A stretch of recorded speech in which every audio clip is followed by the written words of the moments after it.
This is where we're looking at that considerable tag, meaning wind gusts upwards of 70 miles per hour possible with these thunderstorms moving off to the southeast. So if you're in these locations, Richland Center, all the way up into Sparta along the I-90 corridor, please take precautions and go indoors. We have a low pressure system. It's right about here and a stalled out front. Well, what that front is doing, it's tapping into all of that moisture in the atmosphere, and that's why we're seeing rounds and rounds of thunderstorm and rain activity across some of the same locations. That's what we'll anticipate to continue throughout the rest of the day today as this low pressure system slowly migrates off to the east. John, thank you so much for joining us. Even though it is a little bit disappointing that we didn't see the rocket launch this morning, you were here and you were covering it, and hey, at least you got some awesome snacks, right? Yeah. The moon donut, the regular donuts, the hot dog. We have that Category 3 hurricane, which is Hurricane Ian. It's making its way up to the north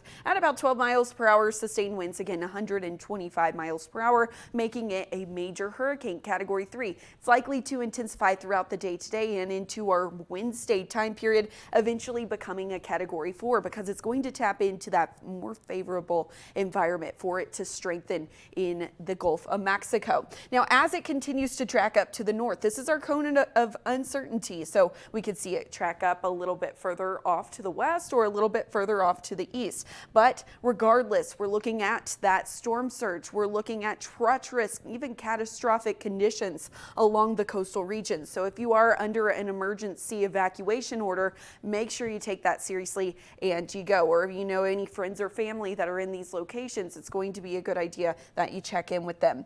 Now, we do have this high pressure system, and what it's doing is it's grabbing all of that moisture from the Gulf and it's bringing it across the southeast. Now, because it's doing that, that's why we're seeing those heat index values, and that's why we're starting to see some of those rumbles of thunder as well. Now, in this darker shaded area, so the blinking black box in Forest, Moreton, Frogtown, Independence, Clifton, Beach, this is where we have an emergency flash flood event. This is for Scott County. Again, a ton of rain has fallen, and we're looking at the potential for even catastrophic damage in these areas. Into leaf peeping. Oh, I am. I know. I'm excited to do it out Sounds here. kind of creepy when you say it that way, though. It makes it sound creepy. Yeah. If you're into peeping the leaves, a leaf peeper creeper, we've got some of the areas where you can see the best of viewing. Colorado, New Mexico, portions of the Northeast there. So yeah, into early September, and so late September, really the Northeast and across the Rockies going to be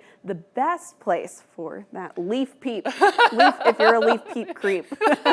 We have a low pressure system right about here. Here's our warm front that's sparking up some of these stronger thunderstorms, but that cold front is going to drape across the region, tapping into those stronger thunderstorms as we continue through the daytime hours today. So again, that stronger threat for those stronger thunderstorms likely to stay in the forecast. Now, as of right now, moving off to the east near Babbitt in Virginia, near Silver Bay, that's where we're looking at those wind gusts getting upwards of about 60, 70 miles per hour and potentially some of those larger hailstones. So just keep that in mind. Taking you back to the southeast, more of those stronger thunderstorms. That's what we're seeing persist, really not anticipating too much severe weather. However, we do have one severe thunderstorm in Polk, Florida until 5:30 containing gusty conditions. It's in Montana right now as it continues to sag down to the south and east as we work our way into Thursday, sparking up some more of those thunderstorms. So we have that threat for isolated strong to severe thunderstorms in Nebraska as we head into our afternoon tomorrow.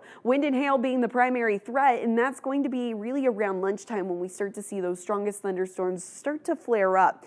Look at all that snow in North Dakota. So since we're seeing those very gusty conditions and more of that snowfall, we're looking at significantly reduced visibility. And in these locations, that's where we do have that blizzard warning in effect. Have a confirmed tornado moving to the northeast at about 30 miles per hour. If you are in Big Sandy, about 13 more minutes till it is headed your direction. Center Point, 23 minutes. Shady Grove, around 24 minutes. So please take precautions and go into an interior room at the lowest level. We're also filtering in some dry air. Check out all of that orange. That's all the dry air we're starting to see filter in. And because of that, that's why we're seeing this unorganized storm system as it moves to the north and to the east. That's why it's still a potential tropical cyclone 1. It's not named a tropical storm yet.